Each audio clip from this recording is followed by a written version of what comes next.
जय श्री राम दोस्तों। जय हनुमान पावर ऑफ डिवोशन में एक बार फिर से आप सबका स्वागत है। आज का वीडियो बहुत खास होने वाला है। आप इसे अंत तक ज़रूर देखिएगा। आप अवश्य ही इससे आज एक नई बात सीखेंगे। मात्र 1 रुपया, छोटा सा प्रयोग और आप देखेंगे कि आपके घर में दीर्घायु, स्वास्थ्य, सुख, शांति, धन, धान्य, वंश हर चीज़ की वृद्धि होना शुरू हो जाएगी। आपके मन में निश्चित ही ये प्रश्न आ रहा होगा कि क्या प्रैक्टिकली ऐसा पॉसिबल है कि आज के इस युग में 1 रुपये से कोई उपाय हो और आपको इतना अच्छा फल मिले? जी हाँ, बिल्कुल है, और वो है गौ सेवा से। हमारे धर्म में, हमारी संस्कृति में गौ सेवा बहुत प्राचीन है, लेकिन क्योंकि हमारी ज़िंदगी, हमारी लाइफ इतनी फास्ट हो गई है कि हम लोगों को बिल्कुल समय नहीं मिल पाता। और आप इस बात को मान भी लीजिए कि हम में से चाह कर भी बहुत लोग गौ सेवा नहीं कर पाते हैं। सनातन धर्म के अनुसार हर हिंदू को गौ सेवा करनी चाहिए, लेकिन आज के इस आधुनिक दौर में हमारे पास गौ सेवा ना कर पाने के बहाने और कारण ज़्यादा हो गए हैं गौ सेवा करने के कम। लोग अपने अपने कामों में व्यस्त रहते हैं। लोग जहाँ रहते हैं वहाँ गौ पालन नहीं कर सकते। गौशालाएं बहुत दूर बनी हुई हैं और बहुत सारी ऐसी चीज़ें हैं, बहुत सारे ऐसे कारण हैं जिससे आप भी सहमत होंगे कि आपका मन करता भी होगा तो आप गौ सेवा नहीं कर पाते। गौ सेवा करने से जो आशीर्वाद आपको प्राप्त होता है, आपके पूरे परिवार पीढ़ी दर पीढ़ी आपको उसका आशीष मिलता रहता है। और इसीलिए आपको ये उपाय करना चाहिए। आप अपने घर में 1 रुपये से उपाय कर सकते हैं, 11 रुपये से उपाय कर सकते हैं, 21 रुपये से कर सकते हैं, 51 से कर सकते हैं। आपकी जितनी सामर्थ्य हो आप उतने से इसको कर सकते हैं। लेकिन जैसा कि हमने आपको वीडियो की शुरुआत में कहा कि आपको सिर्फ 1 रुपया लेना है। अगर आपके पास 11, 21, 51 नहीं है तो 1 रुपया ही लेकर आप ये प्रयोग कीजिए।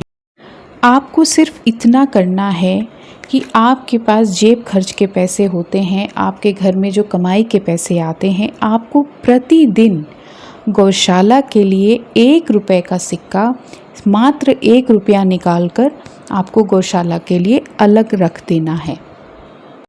जो आपने 1 रुपया हर रोज़ निकालकर गौशाला के लिए रखा है, आपको 30 दिनों के बाद इस धनराशि को जाकर गौशाला में दान कर देना है। आप 21 रुपये अगर रोज़ डाल रहे हैं, 51 रुपये रोज़ डाल रहे हैं, 11 रुपये रोज़ डाल रहे हैं, आपको सेम चीज़ ही करनी है कि आप 30 दिन तक उसे जमा कीजिए और 30 दिन के बाद जाकर आप इसे किसी गौशाला में दान कर दीजिए। आप ये छोटा सा प्रयोग शुरू करके देखिए। आपको खुद अपने जीवन में बहुत सारे सुधार दिखना शुरू हो जाएंगे।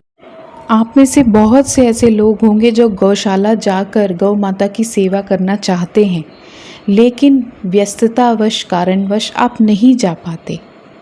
आज से आप अगर कंपेयर करें तो पहले की पीढ़ियां ज़्यादा समृद्ध और सुखी होती थीं। उनके पास आज जैसे हाईटेक जॉब्स नहीं थे, इतनी एजुकेशन नहीं थी, लेकिन फिर भी वो लोग सुखी थे। ऐसा इसलिए था क्योंकि लोग गौ सेवा करते थे, हर घर में गाय होती थी। इसीलिए आप भी ये नियम बना लीजिए कि हफ्ते में एक बार, अगर नहीं आप सप्ताह में एक बार जा पाते हैं तो कम से कम 15 दिन में, नहीं तो महीने में एक बार तो आप ज़रूर गौशाला पूरे परिवार के साथ जाइए और परिवार में सबको गौ सेवा करने का संस्कार भी दीजिए। जिस भी परिवार में गौ माता की सेवा होती है, लोग गौशाला में दान करते हैं, गौ माता का आशीर्वाद प्राप्त करते हैं। किसी भी प्रकार से आप गौ माता की सेवा कीजिए और आपको 33 कोटि देवी देवताओं का आशीर्वाद मिलना शुरू हो जाएगा। गाय एक पशु है, लेकिन हिंदू संस्कृति में जो उच्च स्थान गौ माता को दिया गया है वो और किसी पशु को नहीं दिया गया। आपने अक्सर ऐसा देखा होगा कि जब भी हम लोगों के यहाँ कोई संस्कार होता है, कोई कार्यक्रम होता है, तो गौदान का बहुत महत्व है उसमें। गौ माता में एक दैवीय गुण तो है ही, क्योंकि अगर आप उन्हें स्पर्श मात्र कर लें, आपको अपने अंदर एक शांति की अनुभूति होती ही है। केवल पूजा पाठ या संस्कार ही नहीं, पहले के ज़माने में हर घर में गौ पालन होता था। लगभग हर घर में एक गाय होती ही थी और उनके परिवार के जो सदस्य होते थे किसी न किसी रूप में वो गौ सेवा करते थे। आप खुद एक चीज़ का डिफरेंस देख लीजिए कि पहले के लोग इतने अमीर नहीं होते थे जितने आज के लोग हैं। उनके पास इतनी बड़ी बड़ी गाड़ियाँ, इतनी अच्छी अच्छी घड़ियाँ, ये सब कुछ नहीं होता था। लेकिन जो चीज़ उनके पास होती थी वो थी परिवार में एकता, परिवार में प्रेम, वंश वृद्धि, लोग दीर्घायु होते थे। ये इस तरीके के सारे आशीर्वाद उन लोगों के पास होते थे। बीमारियां कम होती थीं और लोग सच में शांति से रहते थे। और सनातन संस्कृति में तो युगों युगों से गौ सेवा होती चली आ रही है। स्वयं इतने बड़े भगवान श्री कृष्ण, उनका नाम भी गोपाल था। उन्होंने भी गौ सेवा की, उनके परिवार वालों ने भी गौ सेवा की। उनके गांव में कितनी गाय थी जो उनकी बंसी सुनकर उनके पीछे पीछे चलती रहती थी। आज भी आप अगर वृंदावन जाते हैं, मथुरा जाते हैं, तो आप देखेंगे कि वहाँ लोगों के अंदर गौ सेवा का कितना प्रेमपूर्ण भाव है। भगवान विष्णु तो वैकुंठ के स्वामी हैं, लेकिन जहाँ भी कृष्ण जी के मंदिर हैं, आप देख लीजिए उन मंदिरों में कभी भी दूध, दही, किसी भी तरीके के प्रसाद, भोग, कभी किसी तरीके की कमी नहीं होती है। और उसका एक कारण है कि इन सारे मंदिरों में गौ सेवा की जाती है। तो आप अगर गौ पालन नहीं कर सकते, कम से कम माह में एक बार जाकर, सप्ताह में एक बार जाकर गौ सेवा अवश्य कीजिए। आपके घर में जो रोटी बनती है, पहली रोटी हमेशा गौ माता के लिए निकालिए, हमेशा। और अब जैसे गर्मी का मौसम आ गया है तो बहुत सारी ऐसी गौ माता हैं जो बाहर रहती हैं, सड़क पे आपको दिख जाएंगी और उनको कोई देखने वाला नहीं है। अगर आपको कभी मौका मिलता है तो आप उन्हें पानी ज़रूर पिलाइए, बहुत पुण्य मिलेगा आपको। और अगर आप इतने भाग्यशाली हैं कि आपके घर में स्वयं गौ माता चल कर आती हैं, तो अपने बच्चों को आप उनका स्पर्श ज़रूर करवाइए। गौ माता को स्पर्श करना मतलब 33 कोटि देवी देवताओं का आशीर्वाद पाना।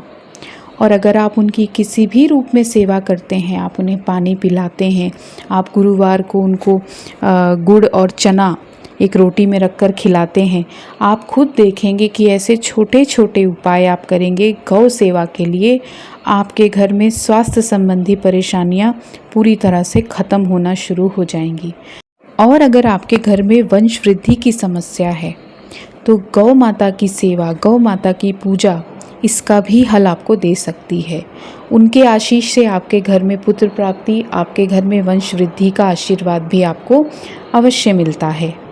आपके परिवार के लोग दीर्घायु होते हैं, घर धन धान्य से भरा रहता है और व्यवसाय में तरक्की होना शुरू हो जाती है। इसके साथ ही गौ माता आपको ऐसा आशीष भी दे सकती हैं कि अगर कोई अनहोनी, कोई चोट, दुर्घटना आपके भाग्य में लिखी है तो वो भी टल सकती है। गौ सेवा में इतनी शक्ति है। गौ माता अपने आप में बहुत पॉजिटिव होती हैं और उनकी प्रेजेंस, उनका साथ होना या आपका उनके पास होना आप में एक ऊर्जा का, सकारात्मक ऊर्जा का संचार करता है। इसीलिए आज से निश्चय लीजिए कि गौ सेवा अवश्य करेंगे, परिवार को गौ सेवा का संस्कार देंगे।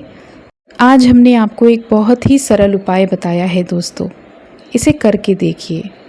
गौशाला जाइए, वहाँ जाने का नियम बना लीजिए, परिवार के साथ गौ सेवा कीजिए।